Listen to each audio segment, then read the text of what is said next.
ابن ماجہ کی ایک اور روایت ہے، حضور پاک علیہ الصلوۃ والسلام نے ارشاد فرمایا کہ جس نے یوم عرفہ کا یعنی 9 ذوالحجہ کا روزہ رکھا تو اس ایک روزے کا ثواب اللہ رب العزت اس کے بدلے میں یہ عطا فرمائے گا کہ اس کے سال بھر اگلے اور سال بھر پچھلے گناہ معاف فرما دے گا۔ دیکھ لیں کتنی بڑی اس مہینے کی اور خاص طور سے اس دن کی یعنی یوم عرفہ کی کتنی بڑی فضیلت ہے۔ راتیں وہ کہ اللہ تعالیٰ جن کی قسمیں کھائے، دن وہ کہ جن دنوں کی عبادت اللہ رب العزت کو سب سے زیادہ دوسرے تمام دنوں سے زیادہ محبوب اور پسندیدہ ہو، روزہ وہ کہ ہر روزے کے بدلے سال بھر روزہ رکھنے کا ثواب اللہ رب العزت عطا فرمائے۔ یہ فضیلتیں ہیں ان دنوں کی۔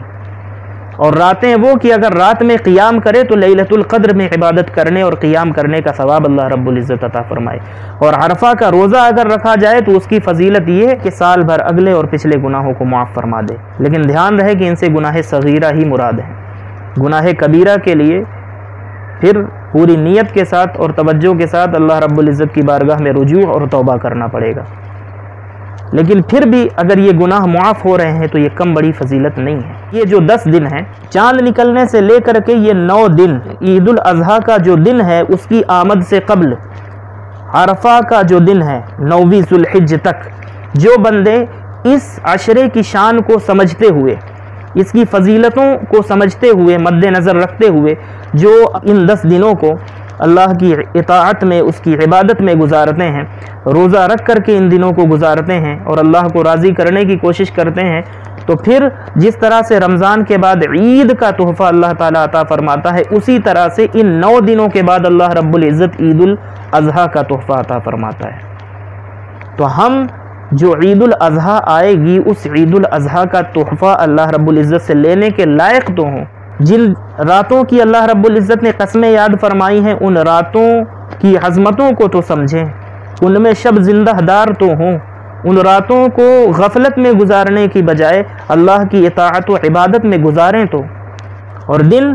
کہ جس دن میں عبادت کرنا اللہ رب العزت کی نظر میں سب سے زیادہ محبوب اور پسندیدہ ہے، ان دنوں کی بھی اہمیت کو تو سمجھیں،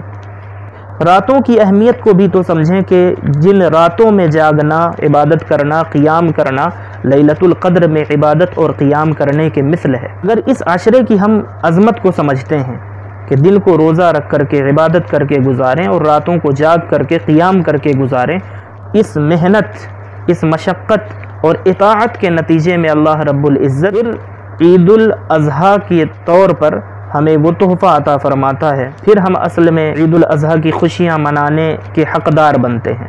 اگر ہم غفلت میں یہ دن گزارتے ہیں تو پھر ہم سے بڑا بد نصیب اور بدقسمت کوئی نہیں ہوگا کہ دن اتنے مبارک کہ جس کی شان اللہ بیان کرے